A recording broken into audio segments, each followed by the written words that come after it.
바보 윤석열을 보고 싶다라고 하는 칼럼, 오늘 나온 칼럼 중에서 제일 정리가 잘 되고 메시지에 함의가 담겨있는 그런 얘기를 여러분들과 함께 나눠보도록 하겠습니다.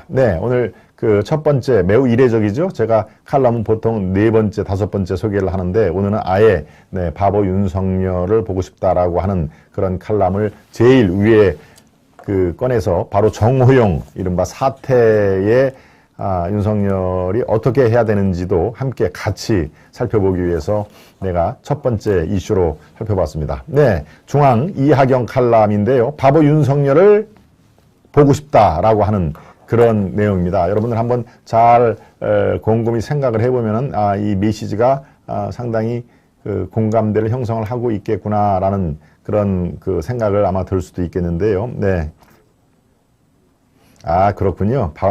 방금 제가 얘기를 해서 알았다고 남 PD가 아니라 노 PD라는 걸 우리 셰퍼님이 아주 참 진짜 얼마만큼 경청을 하는지를 제가 알 수 있습니다. 묻져버려요, 토미리스님. 토미리스님이 아주 묻지다고 또 크크님을 비롯해서 우리 시청자 여러분들이 격려의 박수를 짝짝짝 보내고 계십니다. 칼럼을 다 소개를 할 수는 없고 에센스, 핵심만 이렇게 해서 여러분들이 공감대를 어느 정도 형성을 하는 분들이 상당히 많을 것 같아서 자, 한번 들어와 보겠습니다.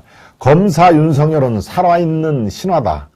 수도승처럼 묵묵히 박근혜 문재인 정권의 탄압을 이겨냈고 공정과 정의의 상징이 됐다. 검사 윤석열을 딱 집어서 그가 대통령까지 이루어낼 수 있는 그 바탕을 설명을 하고 있는 것이죠. 정권 교체를 열망하는 보수의 선택을 받았고 대선에서 기어코 승리를 했다. 부친 윤기중 연세대 명예교수죠. 제가 여러 차례 설명을 했습니다마는 아들을 엄격하게 훈육을 했다. 서울법대 재학 중 장학금을 신청하자 사정이 어려운 친구가 받아야 해 라며 장학금 신청을 취소하게까지 만들었다. 변방의 검사가 단숨에 국가 최고 지도자가 된 것은 폭발적인 에너지뿐 아니라 바로 이타적, 자기를 이기적이 아니고 자기를 낮추고 먼저 타인에게 그런 예의와 또 배려 이런 것들을 몸에 배게 그 아버지로부터 교육을 받았다라는 얘기죠. 한국의 역대 대통령은 스스로 빛을 뿜어대는 발광체, 스스로 빛을 뿜다. 그래서 발광체죠. 빛을 닫아야 반짝거리는 것은 또 피사체라고 하죠. 피사. 빛을 닫아야 겨우 자기 존재를 나타내는 건. 역대 대통령은 스스로 빛을 뿜어내는 발광체와 그 빛을 받아들이는 피사체로 양분할 수 있다. 발광체는 역사의 주인공이 될 자격이 있다. 검사 윤석열은 탁월한 발광체였지만 정치인 윤석열은 미지수다. 검사 시절의 윤석열은 스스로 빛을 발하는 발광체인 것만은 분명했다. 그래야 각종 주요 수사를 다 거쳤고 더더군다나 박근혜 재임 당시에 그 살벌했던 뭡니까? 적폐청산 수사의 수사팀장이 됐었다. 그러니까 검사 시절에는 확실하게 발광체로 인정을 한다라는 얘기네요. 토미르스님, 야투 PD님들 스타벅스 한잔 하셔요. 응원합니다. 토미르스님이 또 오늘 우리 스튜디오에 또 아주 훈훈한 이렇게 온기를 불어넣어 주셨는데요. 토미르스님도 오늘 하루 종일 좋은 시간 응원합니다. 발광체는 역사의 주인공이 될 자격이 있다.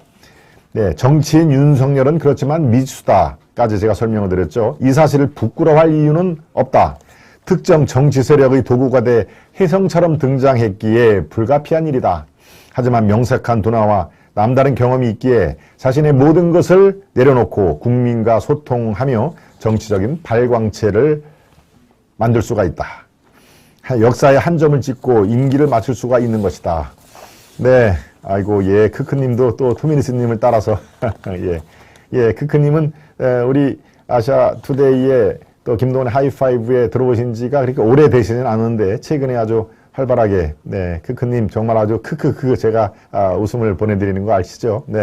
정말 대단히 감사드립니다. 정말 아주 소중한 우리 시청자들이시죠. 여기서 이제 노무현 얘기가 나옵니다. 노무현 전 대통령은 정치 아웃사이더로 출발했다는 점에서는 윤석열 당선인과 흡사하다. 흑수저 노무현은 특유의 원칙과 실천으로 폭발적인 에너지를 만들었다. 필자는 이거는 본인의 개인적인 경험이니까 이거는 토스를 하겠습니다. 이렇게 해서 2012년 12월에 당선된 대통령 노무현은 당당한 발광체였다. 지지달에게 끌려다니지 않고 한미 FTA, 이라크 파병을 추진했다. 어렵게 축적한 나의 정치적 자산을 아낌없이 연소시키면서 대한민국의 국익을 지켰다. 나를 위해 국익을 희생시킨 무리들과는 많이 달라도 한참 달랐다. 처참하게 공격을 받았고 외로웠지만 역사는 그의 공로를 기억하고 있다. 이제 여기서부터는 윤석열의 얘기 나옵니다. 대통령 윤석열은 노무현처럼 자신의 세계를 당당하게 구축할 것인가? 만일 자신을 얻고 이 자리까지 오게 한 세력들이 문재인 심판, 이재명 단죄, 아우성에 압도되면 스스로 다짐한 통합 대통령은 물거품이 되고 말 것이다. 172석의 민주당이 문재인, 이재명을 지키기 위해 검수완박에 나선 것은 다수의 횡포다. 그렇다고 한동훈 법무부 장관이 카드로 맞대응하는 것도 지혜롭지 못하다고 본다. 대장동, 울산시장, 원전 수사는 시스템에 따라 순리대로 하면 된다.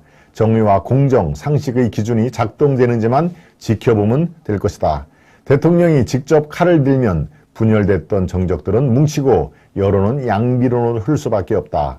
여서야대가 국정의 발목을 잡을 것이다.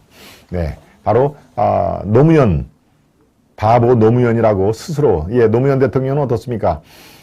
떨어질 걸 알면서도 부산의 지역주의를 극복하겠다 해가지고 3번, 국회의원 2번, 부산시장 선거에 1번, 3번을 가서 작폭을 한 거죠. 떨어질 걸 뻔히 알면서도 나는 이 지역주의를 반드시 극복을 해야 된다라고, 바로 그래서 그 자양문을 먹고 바보 노무현이라는 아주 영예스러운, 바보 노무현, 바보 윤석열 할 때 바보는 상당히 폄하하는 내용이 아닙니다. 저 사람은 바보 소리를 들으면서도 정말 아주 줄기차게 자기의 정치적 소신을 지킨다라면서 정치가로서는 아주 최고의 존엄한 그런 호칭을 받은 것이죠. 바로 그 별명, 바보라는 그 별명을 듣고 노무현도 마찬가지고 윤석열도 이제 성공한 대통령 길을 걸어가야 된다. 그렇기 위해서는 발광체로 스스로 모든 역사의 주체가 되는 발광체가 돼야 된다. 누가 빛을 쏘아줘서 겨우 존재감을 바라는 피사체가 돼서는 결코 성공한 대통령이 될 수 없다라고 하는 얘기입니다. 계속 이 칼럼은 이어갑니다. 노무현은 회고록에서 시대는 한 번도 나를 비켜가지 않았다고 적었다. 해야 할 일은 힘들어도 회피하지 않았다는 뜻이다. 바로 이게 아주 핵심포입니다. 해야 할 일은 힘들어도 회피하지 않았다. 그게 노무현이, 바보 노무현을 이끌어낸, 대통령으로 이끌어내는 힘의 원천이고, 윤석열도 바보 윤석열이라는 그런 아주 영예로운 그런 그 별칭을 들어야 된다. 우리가 불러줘야 된다라고 하는 뜻이죠. 윤 당선인의 시대적 책무는 이 지긋지긋한 분열의 정치를 끝내는 일이다. 누가 뭐래도 뒤돌아보지 않고 미래를 향해 통합과 협치의 길을 가야 한다. 윤석열의 공정과 통합을 가로막는 제2의 조국 정호영 보건복지부 장관 후보자의 지명철에도 숙고해야 된다. 바로 제가 오늘 드릴 말씀이 여기에 다 스포트라이트가 모여져 있습니다. 제가 두 번째 이슈에서 다들 정호영 보건복지부 장관 후보자 바로 지명 철회를 하든가 본인 스스로, 정 후보자 스스로 결단을 하고 정리를 해야 된다라고 하는 얘기가 바로 저와 생각이 아주 똑같습니다. 그렇다고 뭐 여기에 미련을 가질 필요가 없습니다. 미련을 윤석열 후보자가, 내정자가, 당선인이 여기에 미련을 갖고 차일피일 미룬다? 가면 갈수록 더 늪에 빠지는 상황입니다. 이거는 어차피 제가 말씀을 드렸죠. 시소에서 균형점이 딱 꺼지면은 돌이킬 수 없는, 이쪽이 이쪽을 압도할 수 있는 그 기회는 없다. 이미 시소 게임은 사라지고 없을 것이다. 라는 말씀을 제가 분명히 드렸습니다. 큰 새는 바람을 거슬러 날고 살아있는 물고기는 물살을 거슬러 헤엄친다. 늘 깨어 있으려 했던 바보 노무현이 소중하게 여겼던 장자의 지혜가 바로 이것이다. 지지자의 열광에 편승하려는 유혹을 물리쳐야 한다. 전체를 생각하는 통합의 리더로 탈바꿈하는 순간 피사체 윤석열 대통령은 비로소 발광체가 될 것이다. 바로 노무현과 최근의 대통령 중에서 바로 지금 노무현을 강조하는 얘기는 문재인 대통령의 문재인 대통령 스스로 발광체 대통령이 될 수가 없다. 문재인 대통령은 바로 피사체 대통령이다라는 것을 이걸 애둘러 설명을 한 것입니다. 예. 그렇지만 바로 윤석열, 다가올 5월 10일 날 취임을 하는 윤석열 후보자, 내정자는 문재인의 길을 갈 것이냐, 노무현의 길을 갈 것이냐, 둘 중에 하나를 선택할 수밖에 없는데 바로 발광차의 길을 가도록 우리가 격려를 하고 이끌어야 된다. 윤석열도 그게 숙명이라는 것을 인식을 해야 된다라고 칼럼의 요지는 말하는데요. 네, 여기도 바로 정호영 얘기가 나오죠. 이 스스로 결단을 해야 된다. 네, 거취를 스스로 결단을 하든가 어떻습니까? 징용철에도 숙고해야 된다라는 얘기가 여기서 나온 것입니다.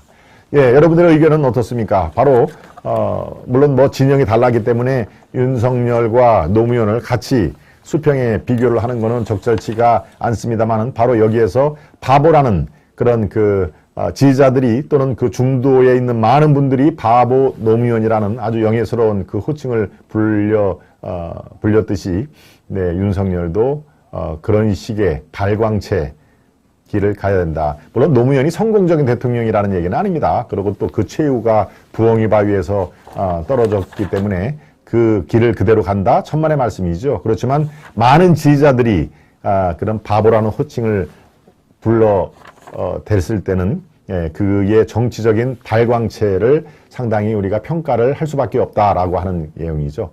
자, 과연 윤석열이 발광체 노무현을 따라갈 것이냐 아니면 피사체 문재인 5년간의 정말 대한민국을 갈기갈기 찢긴 그런 문재인의 길을 따라갈 것이냐 바로 오롯이 당신의 결단력에 달랐다. 그리고 그 결단력의 첫 번 시험대가 바로 정호영 이른바 사태다라고 하는 얘기를 제가 논평과 더불어 칼럼을 소개를 했습니다.